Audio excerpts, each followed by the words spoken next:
From the Gray Man Briefing, this is a summary of recent developments regarding the Second Amendment, cybersecurity, protests, supply chain disruptions, national security, law and order, free speech, censorship, government oversight, and more.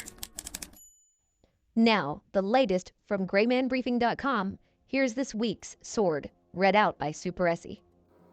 This week, border security concerns grow as a Quantico breach suspect is rearrested, while the Trump administration moves to deport 240,000 Ukrainian refugees.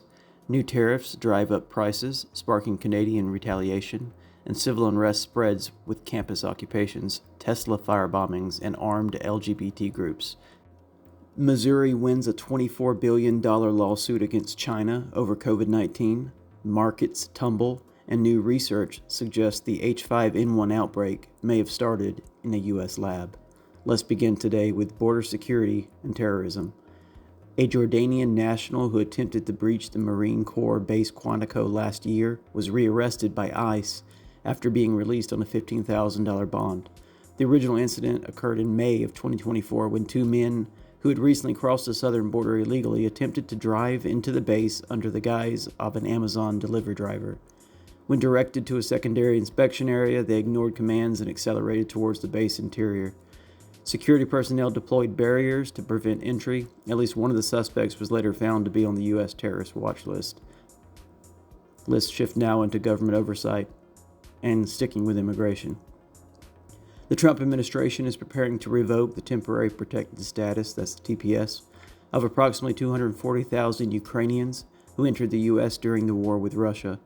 If enforced, the policy could fast-track deportations as early as April. The Department of Homeland Security has not officially confirmed the plan, but leaked ICE communications indicate the removal proceedings are already being prepared. Data suggests that 41% of Ukrainian war refugees worldwide are currently in the U.S., with nearly half residing in New York, Illinois, California, Washington, and Florida. It's also estimated there are more military-aged Ukrainian males in the U.S. than are currently serving in Ukraine's Foreign Legion. Now let's move into supply chain and economy. The Trump administration has imposed new tariffs that are expected to raise costs on various consumer goods, impacting household expenses. Items such as avocados, berries, tomatoes, beer, tequila, and Canadian whiskey are projected to increase in price due to reliance on imports. Electronics, including laptops, tablets, as well as vehicles and auto parts, will also see price hikes. Economic analysts estimate that these tariffs will cost the American household over $1,600 annually. A breakdown of projected cost increases include an 11% in electronics, 7.5% increase on clothing, 6% increase in vehicle prices, and nearly 3% on fresh produce. The administration argues that the tariffs will stimulate domestic manufacturing and reduce dependence on foreign imports, while also suggesting upcoming tax cuts will greatly offset these increases.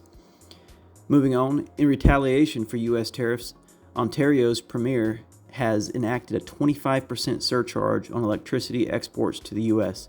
The measure affects New York, Michigan, and Minnesota, impacting an estimated 1.5 million households and businesses. The surcharge, amounting to a $10 per megawatt hour, is expected to generate between $300,000 to $400,000 daily for Ontario.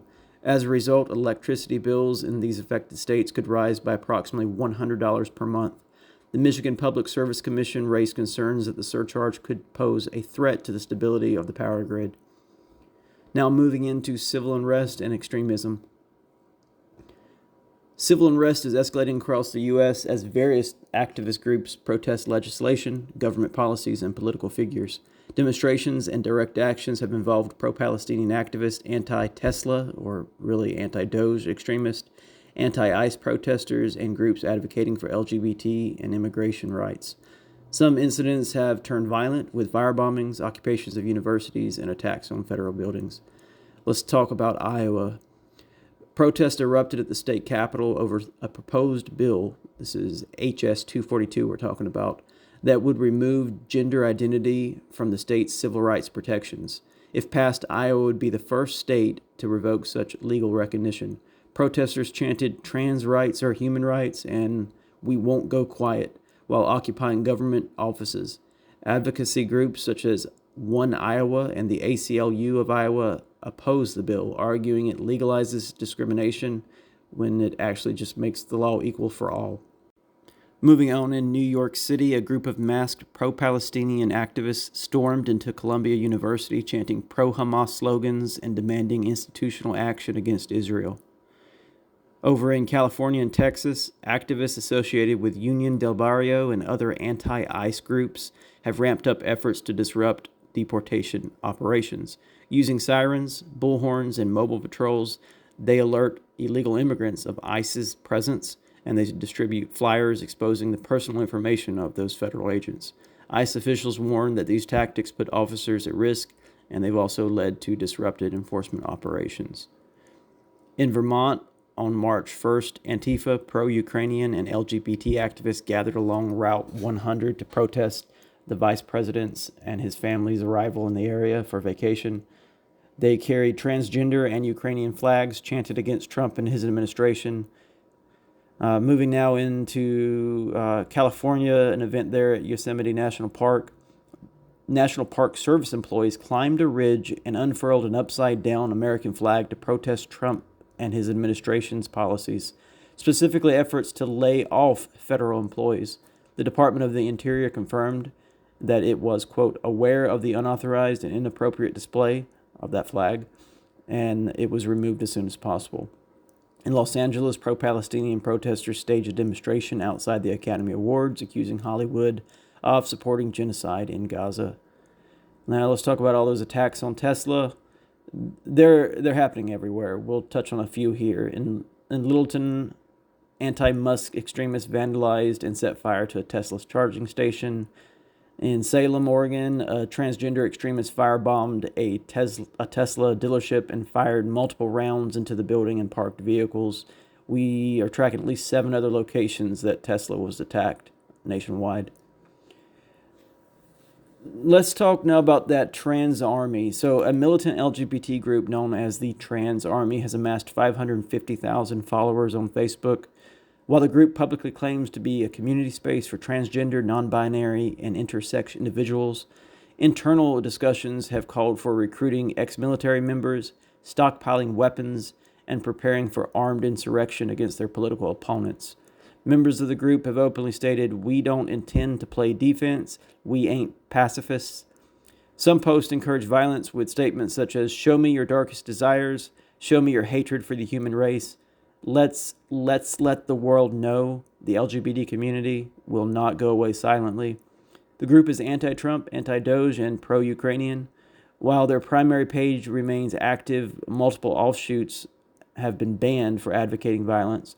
Law enforcement agencies are monitoring the group's activities. Meanwhile, the Zizians, a radical group with ties to anarchism and vegan extremism, and obviously transgenderism, have been linked to multiple murders, including the killing of a U.S. Border Patrol agent. Let's talk about a comment that Elon Musk made. He cited an investigation alleging that many of the activist groups responsible for the attacks on these Tesla dealerships have received funding through Act Blue. That's a fundraising platform used by Democratic organizations. Groups involved in the attacks include the Troublemakers, Disruption Project, Rise and Resist, and the Democratic Socialist of America. And of course, the major donors and founders are people like George Soros and Herbert Sandler. Let's now talk about one final thing here in civil unrest. A coalition of LGBT and left-wing science activists are organizing protests in over 30 states to oppose funding that cuts DEI, or diversity, equity, and inclusion initiatives in scientific research. The movement, which includes some big names like Bill Nye, Dr. Bill Nelson, and Dr. Francis Collins, they seek to restore DEI programs, and these demonstrations have primarily taken place at state capitals, with activists demanding increased funding for the NIH, that's the National Institutes of Health, and government research institutions. And one more final note here before we move from civil unrest. In Nashville, Tennessee, an anti-government extremist threatened to firebomb the Fred D. Thompson Federal Courthouse. The suspect, who has a verified X account, posted images of incendiary devices and claimed he would commit the act as a form of political protest. Despite these multiple threats, his account still remains active, with pictures of gas cans and other devices he plans on using to attack the courthouse. Moving into national security, President Trump announced that Pakistani security forces captured an ISIS commander who they say is responsible for the 2021 Abbey Gate bombing at Kabul airport, the attack that killed 13 U.S. service members. Intelligence provided by the CIA led to his arrest. He's now being extradited to the U.S. Now moving into health and safety, a new study suggests that the H5N1 avian flu outbreak, which led to the poultry culling and egg shortages, may have originated from a lab rather than from natural transmission. The report cites evidence of genetic markers associated with lab-based virus manipulation. The USDA's Southeast Poultry Research Laboratory in Georgia had conducted gain-of-function experiments on similar strains prior to that outbreak. While mainstream scientific sources dismiss the claim, no official denial has been issued. And if you want to hear more about this story, the potential lab leak that caused the egg shortage, essentially, and if you want to see all the sources, head over to graymanbriefing.com. That's gray with an A, and you can read more and see the analysis there. Shifting into global conflict, a federal judge ruled in favor of Missouri in a lawsuit against China, awarding the state $24 billion in damages. The case accuses the Chinese Communist Party of hoarding personal protective equipment and suppressing information about the virus. Missouri intends to seize Chinese-owned farmland to enforce that judgment.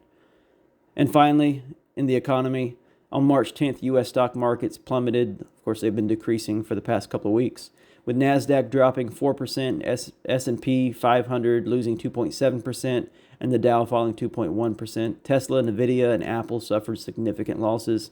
While the White House dismissed concerns, analysts warn that the trade policies and the economic uncertainty are driving the volatility.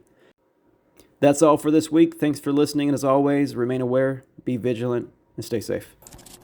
Get unredacted, real-time briefings sent via email and through the Telegram and Signal apps by joining the Gray Man Briefing.